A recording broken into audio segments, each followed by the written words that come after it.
Tulumanon sa patas ug labas nga mga balita, interviews, investigative reports, undanon nga mga diskusyon ug de prinsipyo mga komentaryo. Straight to the point. Straight to the point. Kauban ng Cebu Metropolitan Catholic Mass Media Awards, Best Radio Commentator, Best Newspaper Columnist, and Best Public Affairs Anchor. Attorney Rufil Fernandez Banyok. Attorney Rufil Fernandez Banyok. Straight to the point. O karon, ania ang inyong anchorman. Inimposumos aliquid adversos veritatem sed pro veritate. Wa kitay mahimo aron sa pagpakigbatok sa kamatuoran, kundi aron sa pagdapig sa kamatuoran. Straight to the point. Luzon, Visayas ug Mindanao, Pilipinas, ug sa katawhan kutob sa mabot sa tong Sibya sa tibuok kalibutan via internet. Mayong buntag ug kumusta live gikan sa Queen City of the South, Cebu City, Philippines. Welcome nining atong tulumanon ug inyong tulumanon. Straight to the point. Kinilagay po niyo boss kalagad sa kahanginan kasamang Rufil Fernandez Banyok. Mao'y pa rin makiguban kaninyo nining laing adlaw sa atong pagpakigbisog. Adlaw karon mahigala nga Martes, pitsa 21 na, buwan mahigala sa Hulyo, tuig 2026. Straight to the Sa point. gihapon, natagang tagpagtaga ng mga isyos nga may labot ang lungsod, nagbagang mga expose, naguna mga reports, dinhila man gihapon mga higala sa atong pagbanuman, nining atong tulumanon ug inyong tulumanon. Straight to the point. Nagunas to maisgutanan karong nga buntaga mga kaigsunan. Big time oil price hike gipatuma na sa mga kumpanya sa lana. Sugod kaganinang alasay sa buntag. Straight to the point. Mao ni ang dakong problema nato mga sukintig paminaw karon. Mao ni ang problema nga angay sa gubangon sa katawhang Pilipinhon, niini mga panahona kay kapin sa 10 pesos. Ang saka sa presyo sa krudo, Jesus Ginoo ko, taon.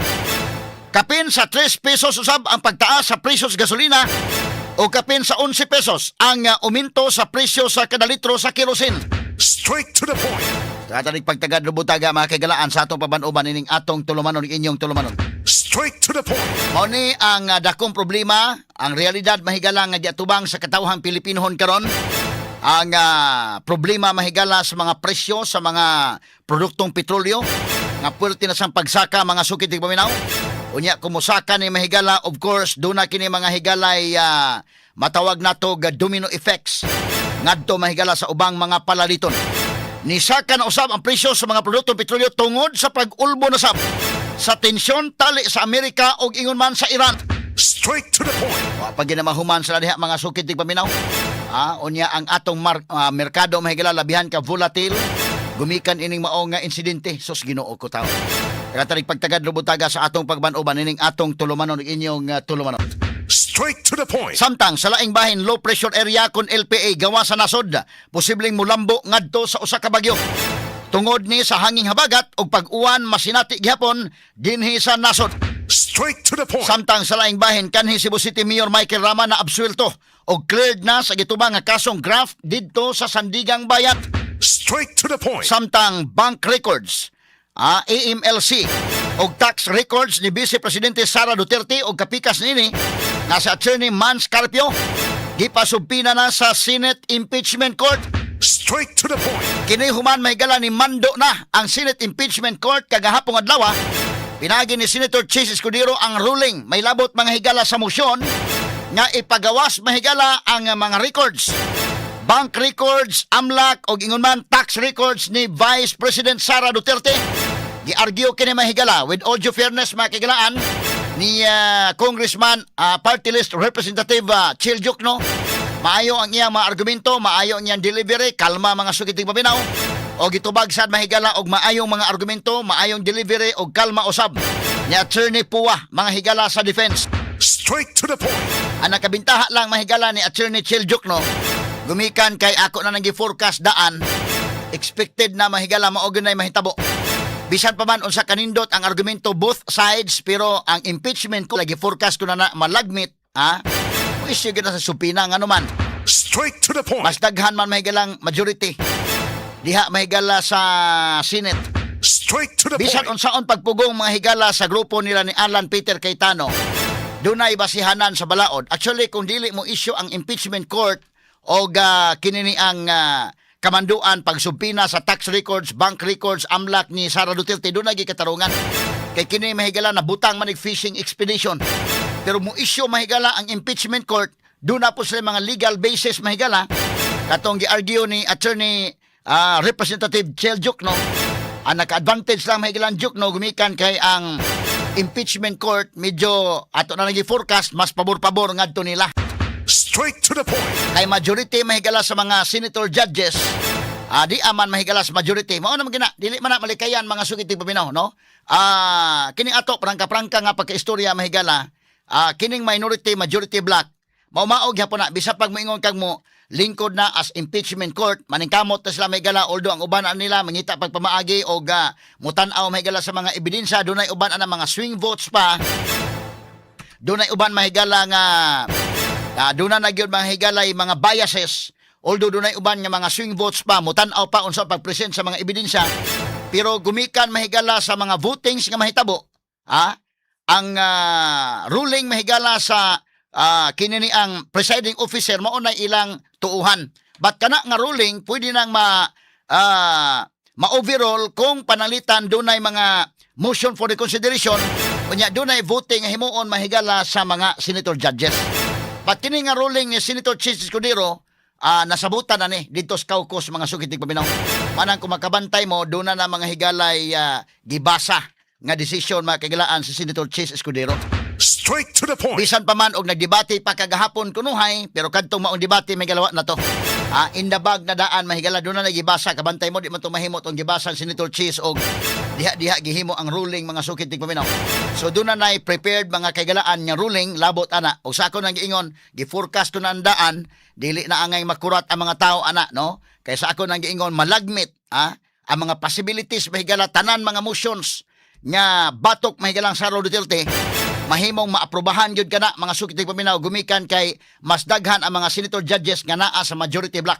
Straight to the point. Manay prangka nga pagkaistorya. But og adto kas conviction, that's another story. Nga naman ang conviction kinahanglan sa 16 votes. 2/3 man ang gikinahanglan. But ang motions mahigala, ang uban nga mga orders din dili kinahanglan og 2/3 votes. Straight to the point. Muna nga inikabot sa panahon, pag-abot sa voting na, di pa na to masiguro mga higala, no? Ibutan na to 50-50 pa.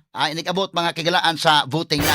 Pero kanang tanan motions din nga batok mahigalang Vice President Sara Duterte, malagmit sa akong forecast padong gyud sa pagka-approve na bisa pag unsa ang pag-argue mahigala nindot ang argument pod with all due fairness, nindot ang argument mahigala sa prosecution, but nindot sad kayong argument mahigala sa defense. Pero bisag unsaon, inig-voting mahigala ana, inig-ruling mahigala Senator Chis Escudero, wa nang pasabot nga iya ra na, niagi na og caucus mga higala. Straight to the point. So inig-agi caucus, majority gyud ang mo pabor mga sukitig paminaw, no? So ang mahitabo ana mahigala dili ni kurat kun expected na ni ako na nagi-forecast daan nga malagmit mo issue gyud ang impeachment court. Bisan pa magmoingon ka nga makadaot sa privacy, against mahigala sa bank secrecy law, against mahigala sa BIR, against sa AMLAC mga kigalaan. Pero ang impeachment court gumikan kay doon na may divide the house mandayo na mahigala. Kung doon ay mga controversial nga mga motions, doon ay rulings mahigalang himuon ang presiding officer, doon ay caucus nga himuon, so may tabo niya na outnumbered ang minority mga sukitig paminaw. Straight to the point. So unsa may mahitabo sa sunod ani? Mo ni atong atangan. Makatabang ba ni Sara Duterte nga maduot siya or musaka pa si Sara Duterte nining kalakihan? Straight to the point. Ano man, ang siya naka-unique mahigalang Sara Duterte kumparar nimo ni Manny Villar, nila ni Gigi Marbinay, diha palang daan sa committee level, diha palang daan sa pagpahigayon palang daan mahigala og legislative inquiry na nadaot na ang ila mahigala mga ratings. Si Sara Duterte ni saka mahinuon ang ratings. Naambot ka karon kay una mahigalang hugna sa legislative inquiry katong Quadcom, wa makadot. Ikaduha ang House Committee on Justice, wa makadot. Karon ang impeachment court, ang pangutana makadot baka ni. Straight to the point. Ato ning isgutan ro butaga sa atong pabanuban usab ning atong tulumanon inyong tulumanon. Straight to the point. Samtang sa pikas bahin kanhi House Speaker Martin Romualdez gingong nisuway pagbiya sa nasod. Bisan do na gyud gi-issue nga travel ban ang Sandigan Bayan batok sa maong kongresista. Straight to the point. Senador Rodante Marcolita ni hangyo sa Senate Impeachment Court pag-apil sa iyang boto sa impeachment trial ni Vice Presidente Sara Duterte. Straight to the point. Samtang sa laing bahin ikawalo ka adlaw sa impeachment trial ni VP Sara karong adlaw, gipaabot nga ipresentar ang sa prosecution ang witness sa NBI mahigala nga mao ang si NBI Director Melvin Matibag. Straight to the Ato point. sa nihatagag pagtagad mahigala unsa may i-testify aning Matibag ka ngadto sa impeachment court. Straight to the point. Samtang sa pikas bahin duha ka mga Pinoy seafarers nakala sa drone strikes nga gitira ngadto sa mga barko nga nag-operate sa Northern Black Sea. Straight to the point. Laing 12 ka mga Filipino seafarers ang naangol sab og giingong dunay usa ang pabiling missing.